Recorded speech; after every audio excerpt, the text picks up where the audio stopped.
Good morning. Am I audible? Yes, sir. Yes, sir. Okay, board is visible to you all. Yes, sir. Okay. Now today, switch off your audio. All of you mute your audio and video also. Now today we are going to start our first module, that is the stress and strain.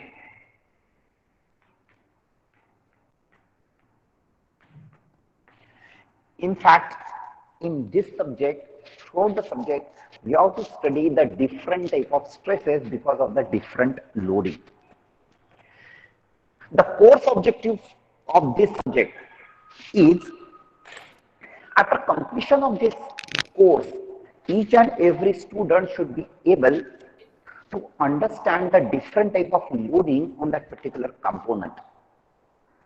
As well as because of that different type of loading, which type of stresses, different stresses are induced in that component.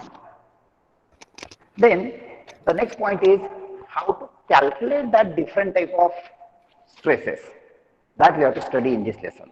So that when you will design any particular component for machine design, you should know or you should be able to design that component by deciding which are the different type of stresses, sorry, which are the different type of forces acting on that particular component, which is the material we are using, what are the different properties of that material, and according to that, what should be the dimensions of that particular component, depending on the stresses. Okay. So, in this subject, the objective is just 1 minute. I'll take a break.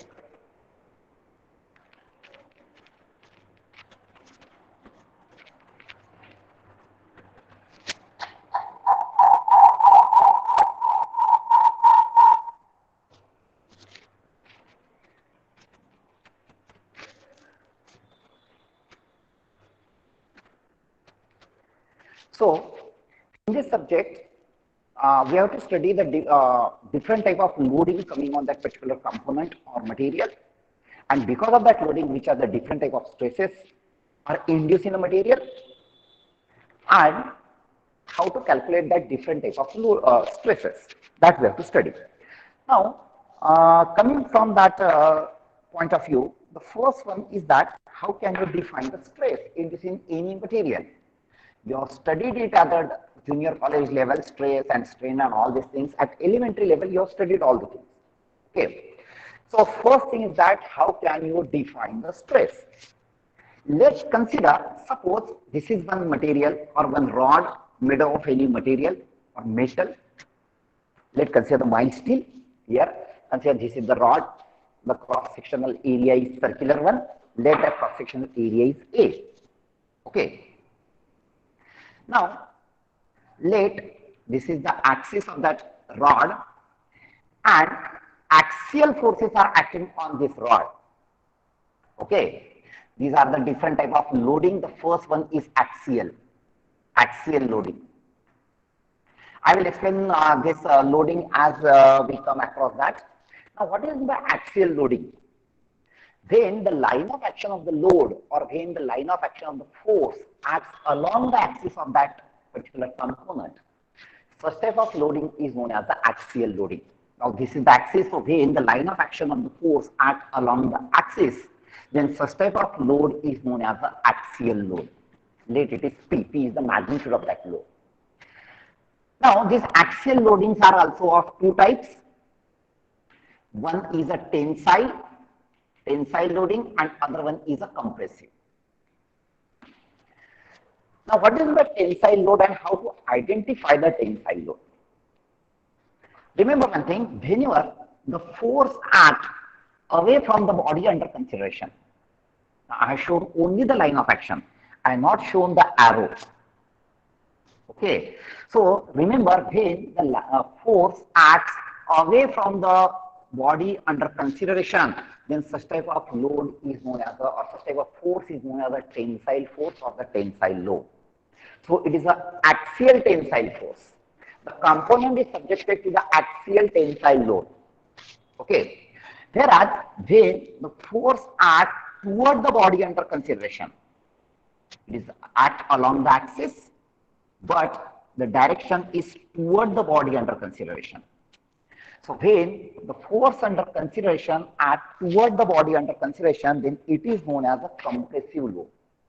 This is tensile, this is compressive. It is also known as a pull type of force. It is also known as a push type of force. So tensile load or the tensile and the pull type of force both are the same thing. Compressive and push type of forces are also the same thing. Okay. So while solving the sum, there may be some statement that tensile load is acting or pull type of load is acting. So it is one and the same thing. Same thing for the compressive and the push type of forces. So these are all about the axial loading. Okay. Next type of loading is the lateral loading.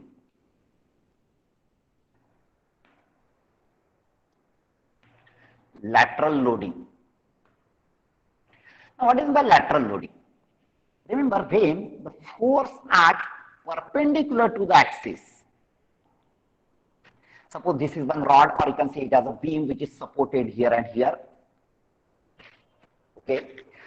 Now, when the force acts perpendicular to the axis, when the line of action of the force is perpendicular to the axis, such type of load is known as a lateral loading. Clear? And whenever such type of lateral loading is there, the effect of the lateral loading on the component is to bend the component. Okay. Let's consider suppose this rod. When the force acts along the axis and away from the body, now I am pulling the body. Okay, so that force is a tensile force. Whereas when the force acts toward the body under consideration, I am pushing this body. The force is at toward the body under consideration. So when the force acts toward the body under consideration, then such type of force is known as a compressive or push type of force. Whereas in case of a lateral loading, if you consider this as a beam, if I support it at its two extreme end and if I apply the load perpendicular to its axis, then such type of load is known as the lateral loading. Okay. After that, we have to study the twisting moment or the twist or the torque also. That is also one kind of, what we can say, force. That is a tangential force is acting on that. Okay. So what will be the effect of that? The third type of load is the shear loading, shear force or shear load. Shear load or shear force. Okay. Now, what is the shear load or shear force? When suppose this is one body, let it is fixed at the bottom, and when we apply the force tangential to the surface or tangential to the plane, when the force acts tangential to the plane, then such type of force is known as the shear force or the shear load. For example, suppose this is the cross section. When I apply the force tangential to this cross section by making some arrangement, then such type of load is known as a shear load or the shear force, which is tangential. Okay. So right now you just remember this much load. Yeah. After that, when we come across the different type of loading, I will further explain about that particular loading.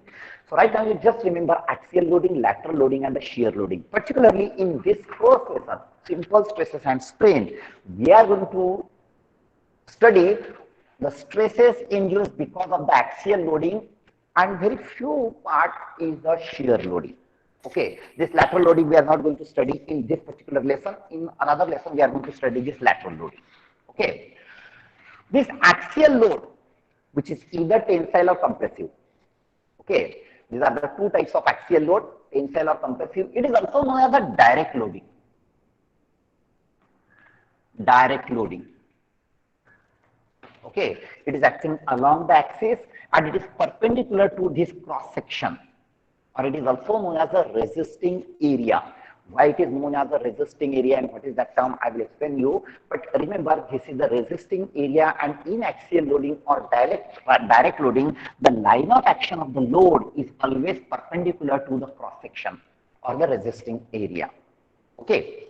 Now this is all about the direct load or the axial load. Now let comes to the stress. Now what is meant by stress? Let's consider, suppose this is one rod, steel rod, like this. Cross section may be the circular, cross section may be a rectangular. Okay, it can be anything. I'm considering the circular cross section, front view, and this is the side view. Let the diameter is d. Now, this material is a metal which is subjected to axial tensile load, let it is P. Now, being as a metal, this material is having some elasticity. Okay, and because of that elasticity here, when we apply the force, it will elongate.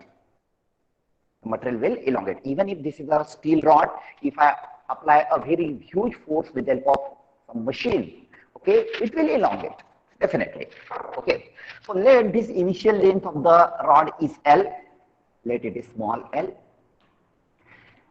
And when I apply the tensile force, because of that, this material will get elongated. That elongation will take place because of its elasticity. Okay. Now, what will happen when the material tends to elongate, when the material tends to deform? Deformation is a common word which we can use for elongation as well as contraction. When we apply the tensile force, the material will elongate. When we apply the compressive force, the material will contract. Okay, but the deformation is a common word which we can use for any type of elongation or contraction. Okay, so when I apply the tensile force, because of that tensile force, the material elongate, the material deform. Let this deformation of the material in length, it is delta L. There will be some lateral deformation also, but right now we are not going to consider the lateral deformation. Let's consider only the deformation in the direction of applied force, which is known as a linear deformation or longitudinal deformation. Okay. Now, what happens here? When this force is applied, the material tends to deform. But at the molecular level, here at the molecular level, when the material deforms, here the molecules resist that deformation. When resisting force is developed inside the material at the molecular level, which resists that deformation or which resists this force, this deformation is because of this force. So at the molecular level, the material resists this deformation, or you can say that it resists the force. It happens because of the cohesive property of the molecules. We know that the cohesive is one of the properties of the material by virtue of which the molecules attract towards each other. Okay, so because of that cohesive property, these molecules resist that deformation. Okay, and when the material, because of this external force, when the material deforms, here this molecular level, at molecular level, one force of resistance is induced. One force of resistance is induced. This force of resistance resists this force or it resists the deformation. This force of resistance induced only when there is a deformation. Because it resists the deformation and ultimately this force. Because this deformation is because of this force. Okay. So this force of resistance is induced at the molecular level because of the cohesive property. Okay. Now this resistance induced in the material is different for the different material. It depends from material to material, it depends on its elasticity and some other factors also. For example, suppose if I consider this steel rod and if I apply 100 Newton force on this, you may not get any visible deformation. But instead of that metal rod, if I consider suppose one rubber rod, material, same rod but made up of the rubber. Okay, so glue stick रहता है similar to that. Okay, so glue stick is also of circular in cross section. Let's imagine the glue stick. So when we apply a similar amount of force on the glue stick, its deformation will be more. The deformation of the steel by applying the same force, we are applying the same force, but the deformation of the rod is less. Steel rod is less, but the deformation of the glue stick, even in the same cross-sectional area, is different because of its property. Okay, and why that deformation is different? One thing is that property, and other one is that this intramolecular force of attraction or this force of resistance. Here, the force of resistance induced in the steel is more than the force of resistance induced in the glue stick. And since the force of resistance is less in the glue stick, by applying the same force, its deformation is more. Okay, whereas in this case, the force of intermolecular force of attraction is very large. Okay, the force of resistance induced in this material is also very large. So by applying the same force here, in case of the in case of the mild steel, the deformation is very less since the force of resistance is very large in that case. Okay, so coming to the point. So whenever we apply any kind of force, whether tensile or compressive, the material deform, and to deform that, to resist that deformation, one force of resistance is induced. Now here two equal and opposite collinear forces are acting on that component, and under the action of these two equal, opposite and collinear forces, the material remains in the state of equilibrium. Now this force of resistance is induced, and this is the internal force. You can't see it outside from the outside or from the naked eyes. Okay, this is the internal force which is induced in the material. This is the external applied force, whereas this is the force of resistance which is induced in the material. This is not applied. This is applied, and these are induced. Okay, so see, in the entire component, entire rod is in equilibrium. If I consider the FBD of any one part, अगर मैंने इसका ही FBD consider करता हूँ, if I take the section XX and if I take the FBD of any one part, okay, this is the force P, and you know that when we take a section, the internal force get exposed. Okay, so to balance this force here, the force of resistance is induced, and this force of resistance is R. This force of resistance is acting on this cross-sectional area, and this area on which that force of resistance is acting is known as the area of resistance. Here, so this is the area actually which resists this force. This surface area won't resist the force. Here, this cross-sectional area here on which that force of resistance is induced, here is known as the area of resistance. Understood? Here, so in this case, the area of resistance is equal to the cross-sectional area, but it is not always true. Here, area of resistance will be different also. Okay, but since this force resisted by this area, or the force of resistance is acting on this area, so this area is known as the area of resistance. Okay. Now, if I consider FBD of each part, yes, in the entire component is in equilibrium, each and every part is also in equilibrium. Okay. So, since it is in equilibrium, this internal resisting force developed inside the material is equal to the external applied force. So, remember one thing, when the component is in equilibrium, okay, then in that case, the internal resisting force induced is always equal to the external applied force. And the moment when the external applied force is greater than the maximum capacity of the internal resisting force, the material will fail. Okay, जब तक internal resisting force is equal to the external applied force, here the material remains in equilibrium. It will not break, it will not fail. But when the external force, okay, will go beyond the maximum limit of the internal resisting force, that internal resisting force depends on the material to material. It depends on the intermolecular force of attraction, which is different in the different material. Okay, so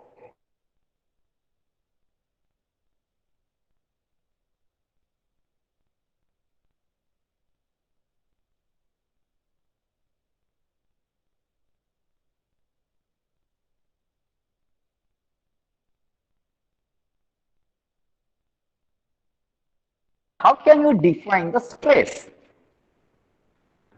So stress is defined as the internal resisting force, this internal resisting force induced in a material upon resisting area. Internal resisting force upon resisting area. Okay, so whenever somebody asks you to define the stress, so stress is not only force per unit area which you have studied at the junior college level. Yeah, but to be more precise, the stress is the internal resisting force induced in the material upon resisting area, the area which resists that force. area which resists the deformation. Here that is known as the resisting area. Now, so which is equal to internal resisting force, the total internal resisting force is denoted by R. And this resisting area, now in this case, this resisting area is this cross-sectional area, A.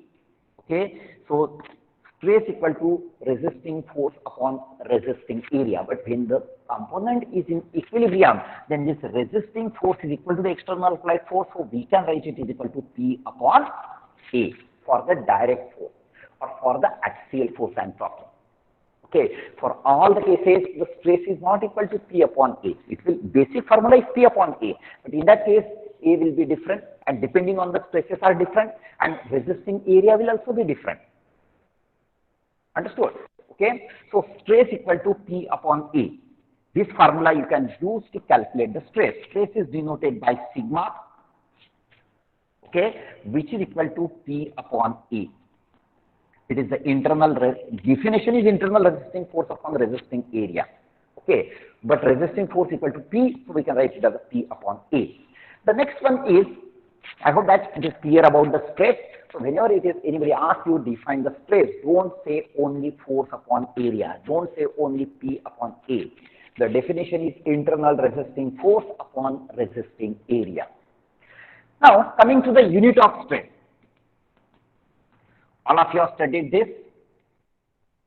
Okay, but now in mechanical and civil engineering, when we remember, related to our branch of engineering, normally we have to deal with a very big forces. Okay, and in engineering, when we have to deal with a very big forces or big physical quantity or smaller physical quantity, we use some prefix like kilo, mega, giga, tera. These are the bigger units, and smaller units like milli, micro, nano, all these are the smaller units. Okay, so we use this prefix to, in SI system, we use this prefix to express any physical quantity, very big and large, small physical quantities. And all of you must be comfortable with the multiplying factor for all of this. Okay, here for kilo, if I consider kilo, or in case, let it is basic kilo, multiplying factor is 10 raised to 3, mega multiplying factor is 10 raised to 6, giga 10 raised to 9, few more are there, but this much are enough. Here, then milli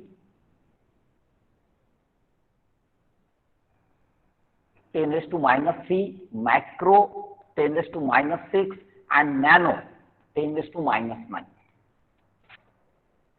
Okay, these are the multiplying factor, you must be comfortable with that. Okay, but you have to do the practice how to convert the physical quantity from one unit to another unit, which is very, very important.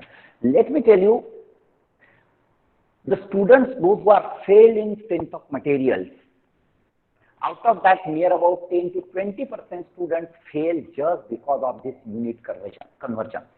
Because unit conversion is very, very important. They are not able to correlate with the units and why it needs to be converted and all these things. They don't know. Okay, and that's why even if your answer is correct, yes, but the multiplying factor will be different in that case. Okay, and the teacher like me, I will not give the marks for such type of answer. Okay, for example, I will give just one simple example at the high school level. Suppose this is the area, rectangular area. Suppose this is 20 centimeter.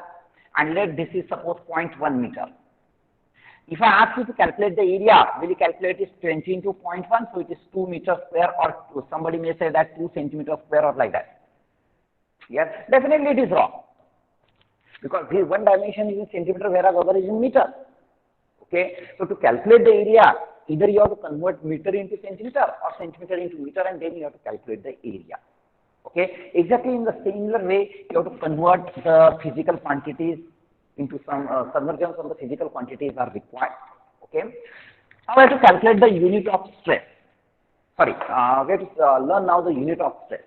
Since the stress equal to force per unit area, so the unit of the stress depends on the unit of the force and the area. If the basic unit of the force is in Newton, and area is in meter square, So the basic unit of the stress is Newton per meter square. Okay, it is Newton per meter square, and 1 Newton per meter square, it is also known as the Pascal. So 1 Newton per meter square equal to 1 Pascal. Okay, Pascal is the unit of stress. Okay, so when you come across the numericals, when you solve the numericals, when you refer any data book, okay, most of the time the stress is given in Pascal only. Okay, so Pascal is nothing but a Newton per meter square. So 1 Newton per meter square equal to 1 Pascal. Yeah. So then, if the force is in kilonewton and area is in meter square, then it is kilonewton per meter square. Okay. If the force is in kilonewton, area is in millimeter square, it is in kilonewton per millimeter square. So these are the different type of unit which we can use for the stress. Here, Newton per meter square, kilonewton per meter square, kilonewton per meter square. This kilonewton meter square can be written as kilopascal, because Pascal is Newton per meter square. So you can write it as a kilopascal. Okay. Now while solving the sum, here we have to convert this unit depending on some other units. Most of the time the stresses are given in terms of megapascal, gigapascal, and some modulus of elasticity is also one of the property of the material which we have to learn now. That modulus of elasticity is also given in terms of megapascal, gigapascal, and other dimensions are given.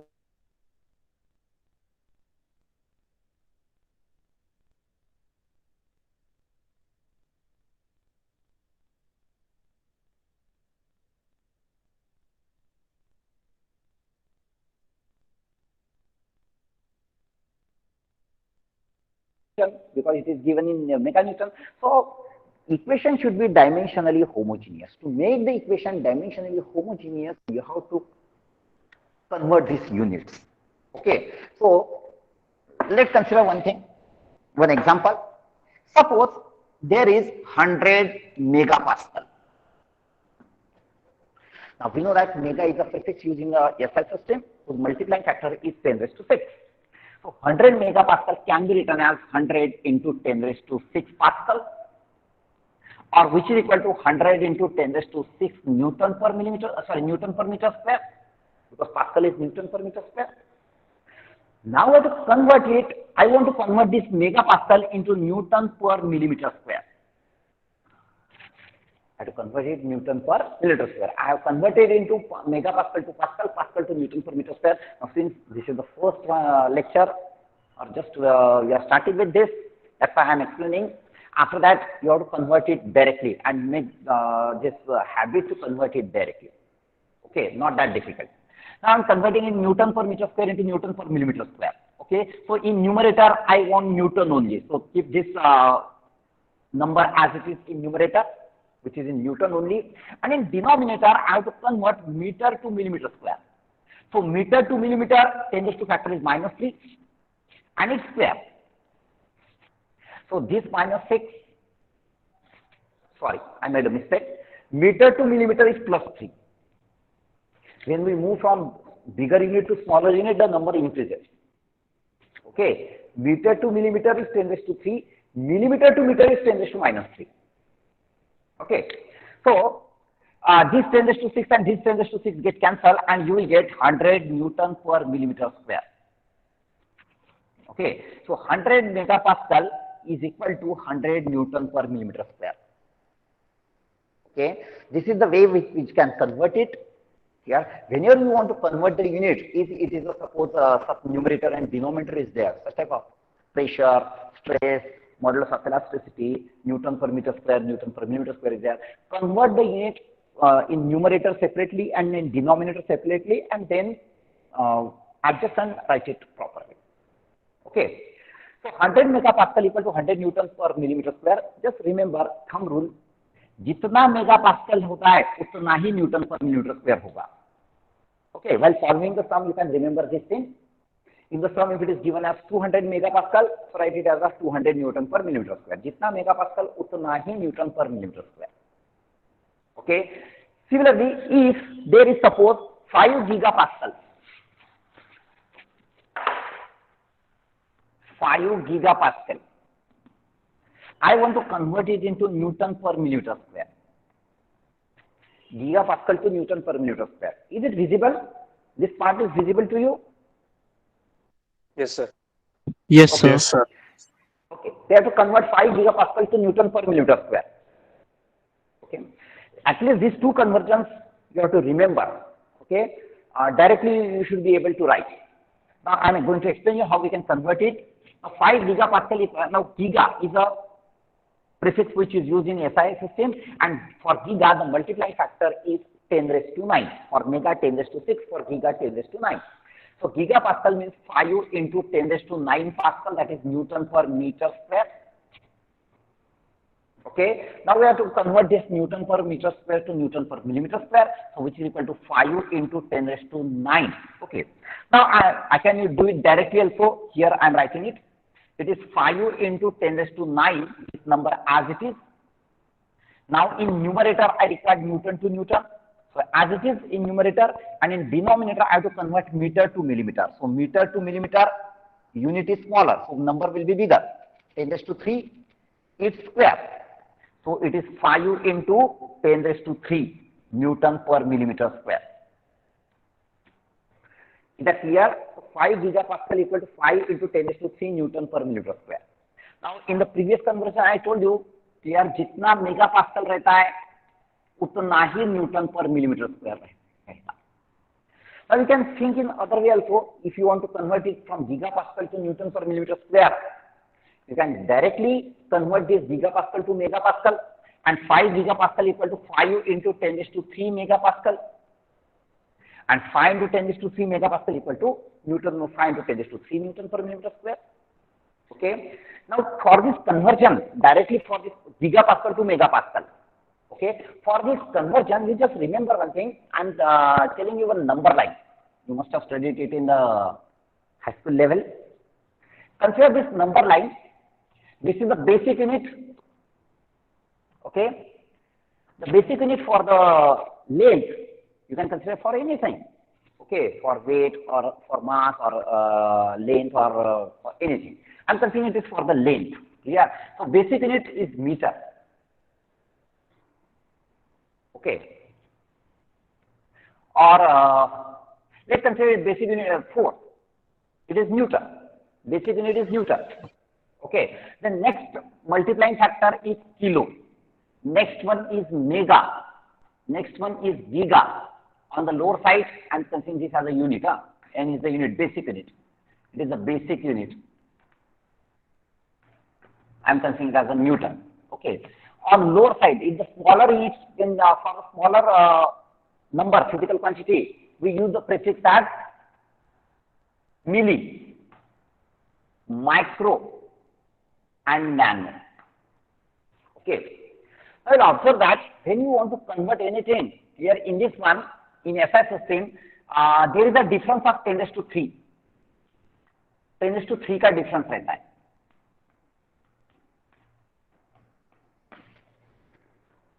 Okay. Now here, if I go on right hand side, if I move towards right hand side from here or here from anywhere, if we move towards right hand side, the unit increases. Unit becomes bigger. There is kilo, mega, giga. Unit becomes bigger. And when the unit becomes bigger, the number becomes smaller. Okay. Whereas when you move towards left, the unit becomes smaller, smaller, smaller, smaller. And hence the number goes increasing. When the unit increases, number decreases. Okay. For example, suppose 1 millimeter equal to how many meters? Now, unit increases, so this number will be definitely less than 1. When unit increases, number decreases. Okay. So, here, when I move towards right, the unit increases, so number decreases. And when you move towards left, the unit decreases and number increases. And that's why when you are multiplying, when you are converting the unit, when you move towards right, add this. And take negative magnitude, because when we move towards right, number decreases. Unit increases, so number decreases. So take the negative power of 10 raised to 3 and add this. Here, For example, suppose if I want to convert from milli to giga, I want directly multiply factor milli to giga. Now milli to giga, I am moving from smaller unit to bigger unit. So this number will be smaller.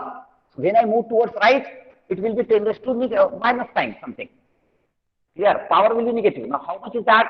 This 3 means 12. So it is 10 raised to minus 12. Multiplying factor is 10 raised to minus 12. When we move from milli to giga, the multiplying factor is 10 raised to minus 12. Okay. When I move from basic unit to giga, okay, I am moving from basic to giga. The unit is increasing, so number should decrease. How means multiplying factor is 10 raised to minus something. How much? 3. So basic unit to suppose Newton to giganewton. Okay. So Newton is the basic unit. So Newton to giganewton. What will be the multiplying factor? It is 1, 2, 3. That is 10 raised to 9.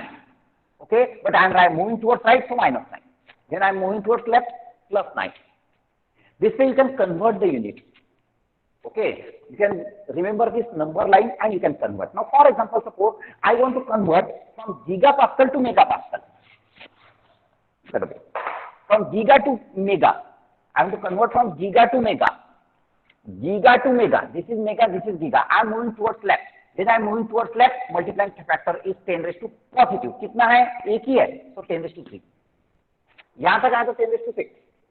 Okay. So here from giga to mega, multiplying factor is 10 raised to 3. This number is as it is. So 5 gigapascal equal to 5 into 10 raised to 3 megapascal, which is equal to 5 into 10 raised to 3 Newton per millimeter square, because just now we have derived that megapascal means Newton per millimeter square. So 5 gigapascal equal to 5 into 10 raised to 3 Newton per millimeter square. Have you understood this number line? Okay. Practice this number line while converting. Okay. For strength of material, very few conversions we required, but this is very useful one. Okay. So the ultimate conclusion of this unit of stress is the basic unit is Newton per meter square. We use the suffix megapascal, gigapascal. Here megapascal is nothing but Newton per millimeter square. Gigapascal you can write kilonewton per millimeter square, or it is gigapascal equal to 10 raised to 3 megapascal, or which is equal to 10 into some number into 10 raised to 3 Newton per millimeter square. Okay, this much you have to remember. Here gigapascal equal to kilonewton per meter square means here if it is x gigapascal equal to x kilonewton per millimeter square, it is x into 10 raised to 3 megapascal, or it is x into 10 raised to 3 Newton per millimeter square. This way you have to convert the unit. Okay, this is all about the stress and unit of the stress. Now next one is the types of stresses.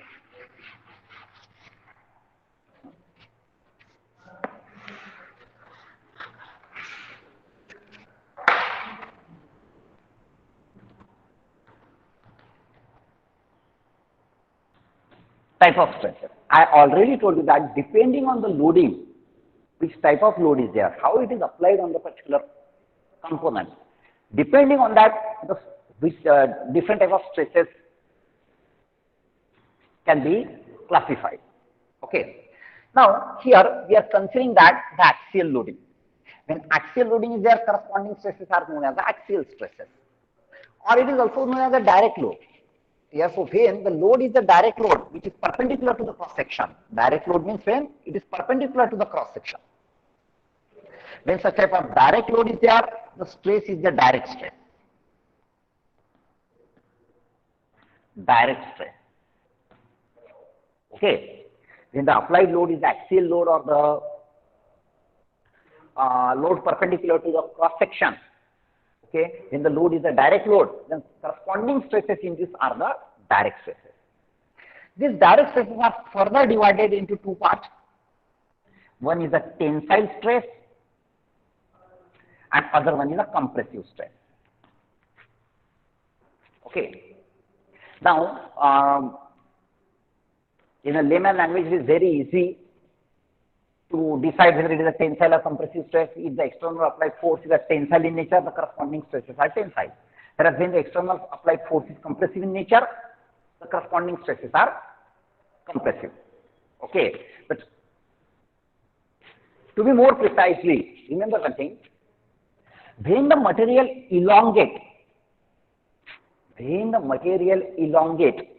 we can say that the corresponding stresses are tensile stresses. Sometimes it may happen that the material gets elongated because of some other means, because other than this external force applied, there are some other means because of that the material elongate.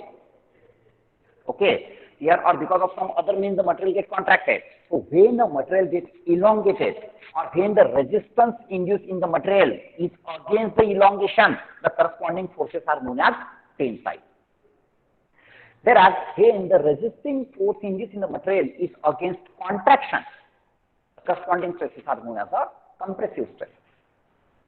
Okay, here so not only by, you can judge it not only by external applied force, but depending on whether the material elongate or contract, on the basis of that also we can decide whether it is a tensile or compressive. So ultimately when the external applied force is tensile in nature, or when the material tends to elongate, the corresponding stresses are tensile stresses, and whenever the external applied force is compressive in nature, okay, when the external applied forces is compressive in nature or when the material gets contracted, okay, then the corresponding stresses are known as the compressive stresses. Both are the direct stresses, tensile or compressive. Okay. Now, for example, suppose I will give one example that I said right now. Suppose consider this component subjected to the lateral loading, not direct loading. Let this is the component which is supported at its two extreme end and subjected to the lateral loading. Okay, just imagine what will happen because of this lateral loading. Let us imagine the beam of the structure. Because of this lateral loading, this will get bent. This will get bent, isn't it? Now, when it will get bent, the layer from the top side will get contracted. Okay, then I bend it like this because of some external applied loading. Then this top layer get contracted and bottom layer get elongated. ये elongate हो जाता है. This will get elongated, this will get contracted. Okay, and since this material, this layer get contracted, the stresses induced in this layer are compressive stresses. And since the stresses induced in this layer, since they are elongated, the stresses induced here are the tensile stresses. Okay, yeah, so here there is going a direct load. Here you may say that sir, यहाँ पे ये lower layer में तो कोई भी tensile force action नहीं हो रहा है. And how the stresses are tensile stresses? So nature of the stresses not only depend on the external applied load, but remember whenever the resisting force is against elongation or when the material gets elongated, the corresponding stresses are tensile. When the material gets contracted, the corresponding stresses are compressive. Okay, actually ये example जो दिया है मैंने इस compressive and tensile, these stresses are known as the bending stresses, which we have to study later. These are known as the bending stresses because these are the stresses induced because of the bending moment produced because of this lateral loading.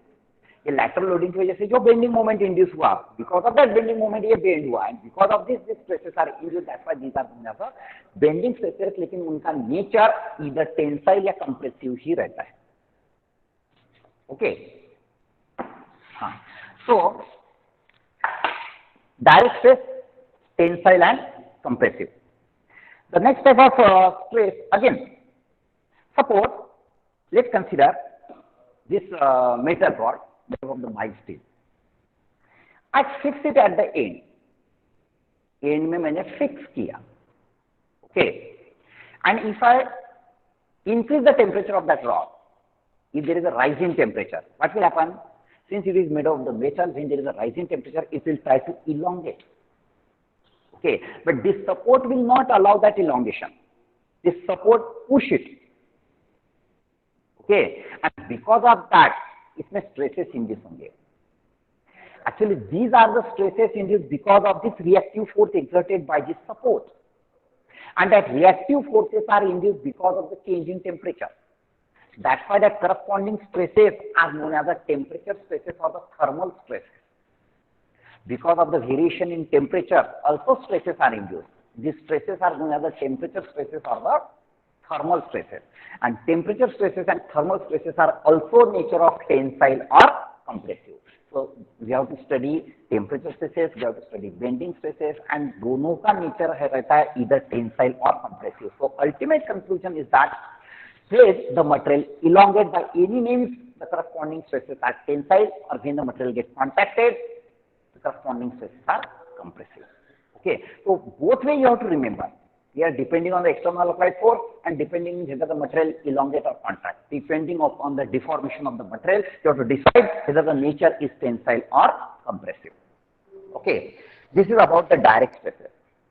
Here, then second type of stress which we have to study is the shear stress. But the shear stress is nowhere related to the direct force. Here, shear stresses are stresses induced because of the shear force. Here, then, and shear force is what? Then the force applied tangential to the resisting area. This is the resisting area which resists this force. So, when the force acts tangential to that resisting area, it is known as the shear force, and the stresses induced because of the shear force is known as the shear stress. Okay, when we study detail about the shear stress, that at the time I will explain you about the shear stress. Right now, let's study about the direct stress only. Okay. Now, any doubt about this direct stress? Now, next one is a strain. This is all about the stress. Now, next one is a strain. We are going to denote the strain by small e. Actually, it is epsilon. This is sigma. Stress is denoted by sigma. And strain is denoted by small e. It is a small epsilon. Okay. Now, how can you define the strain? Now, we know that whenever any force is applied, here, because of the elasticity, the material gets elongate or contract, here, or it deforms. Here, its dimensions changes. Here, the linear dimension as well as lateral dimension, both are changes. But right now, we are considering only about the linear dimension. So, how can you define the strain? For example, this is the rod whose original length is L. And because of this external applied tensile force, it gets elongated, and the change in length is delta L. Or this elongation is delta L. Okay, so strain is defined as the change in very broad sense. We can write it is the change in dimension upon original dimension. This dimension may be the linear dimension or lateral dimension, and according to that, we can write down the strain as a linear strain and the lateral strain. Okay, so strain is defined as a change in dimension upon original dimension. Here the change in dimension because of this external applied force is delta L and original dimension is L.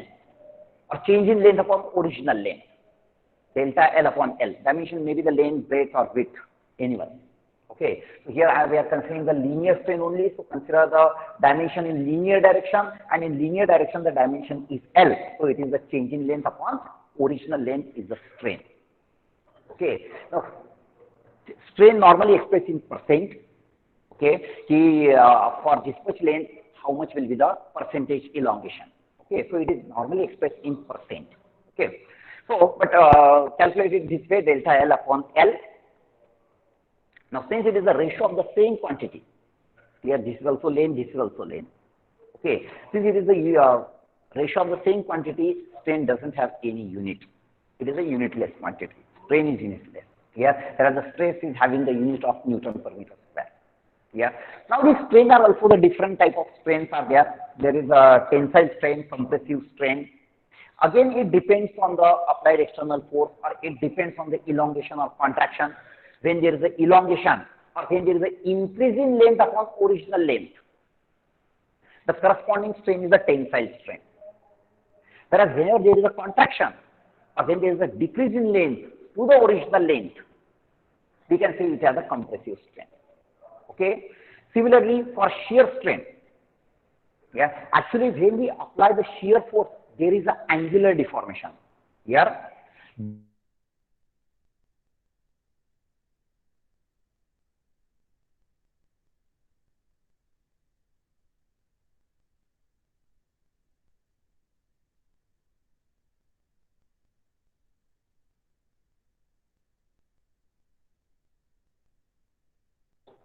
or to the some ground. Okay, and if I apply such type of force, it is tensile. Okay, so because of this, it will get deformed like this. इसका deformation ऐसा होगा because of this force applied at the top layer. Okay, and this is the angular deformation.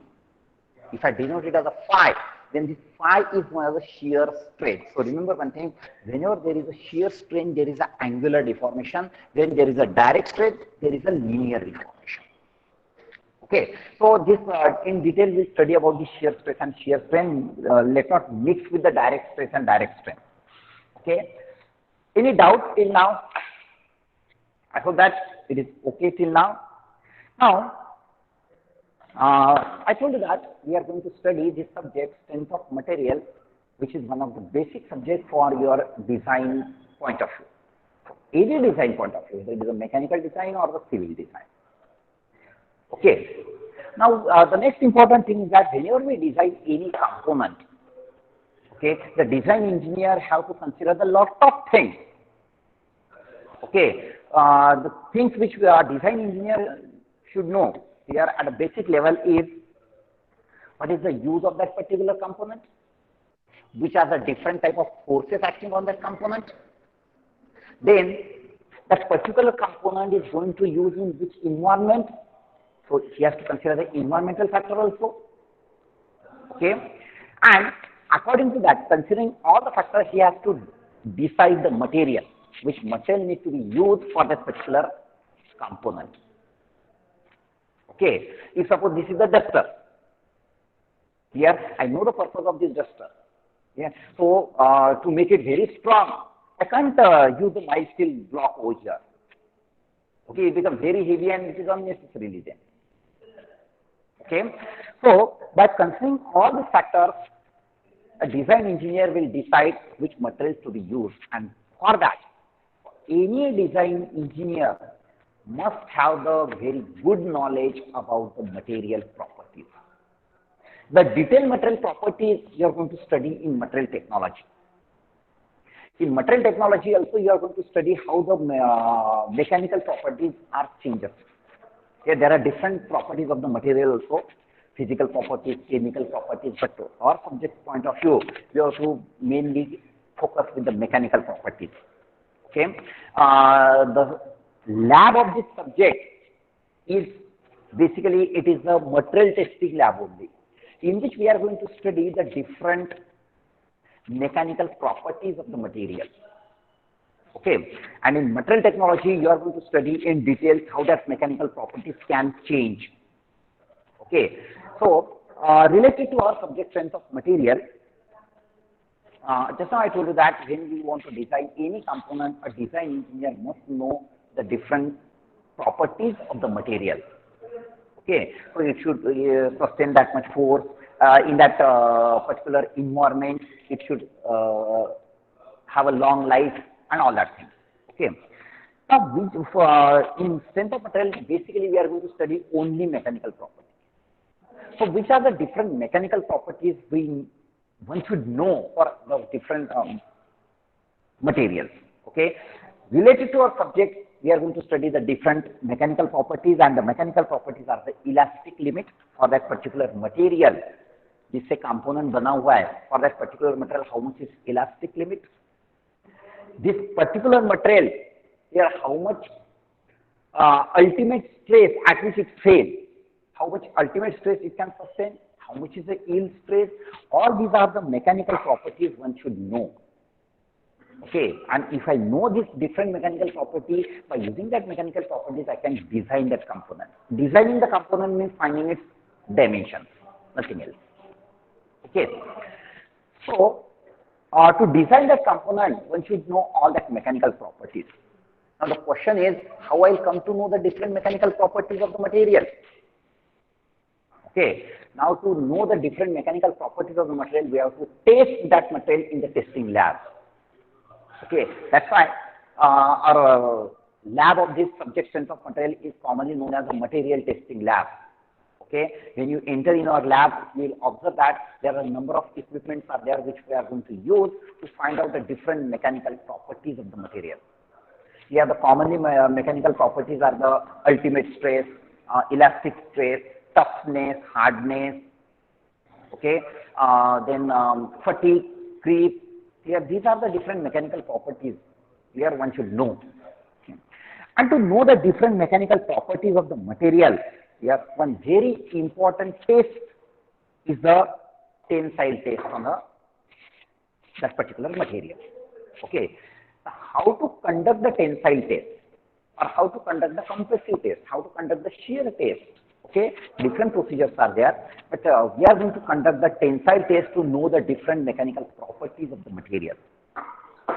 Okay, so the next point is how to conduct the tensile test, and from that tensile test we have to plot the stress and strain graph. Okay, stress strain graph.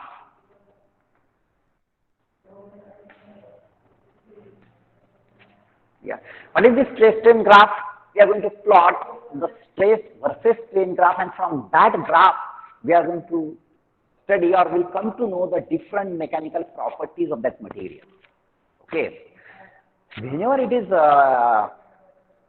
required to design a particular component, this test report is very important. Here, for example, you must have observed that for civil contractor or builder, it is necessary for that concrete to make the cube of different composition and to test it for the lab. Okay, because there are some norms. Here, when we use for the beam, if you want to, column or beam, here the concrete should be of this grade. It should sustain this much tensile strength or compressive strength.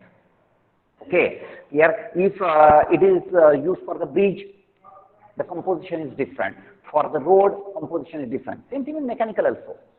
When we use that particular material or metal for any particular application, here we should know the different mechanical properties of that. And for that, we have to test it in the lab. Okay, and one very common test is the stress strain test, or we can see it as a tensile test on a steel or any particular material. जो भी material आपको use करने का है, उसका आपको standard specimen बनाना पड़ेगा with the same composition. You have to make a standard specimen to test it on a machine. Yes, if you want to, suppose with this material, if I want to make any component of an automobile, I can't get that component directly and ask the particular person कि ये component check करके दे दो. Here, component can't be checked. Here, with the same material, with the same composition, we have to make the specimen. And the specimen we can test on a machine. Okay, so for the tensile test, we are going to use universal testing machine. I'll show the universal testing machine. Just let me know if there is any difficulty. Is this visible? Hello? Yes, sir. So this is the universal testing machine on which we are going to conduct the test. Here different tests we can conduct on this. Here on this we can conduct the 3 to 4 different tests by using the different attachment, and that's why it is known as a universal testing machine. Okay, here the upper jaw, middle jaw, lower jaw, here, and these jaws move up and down.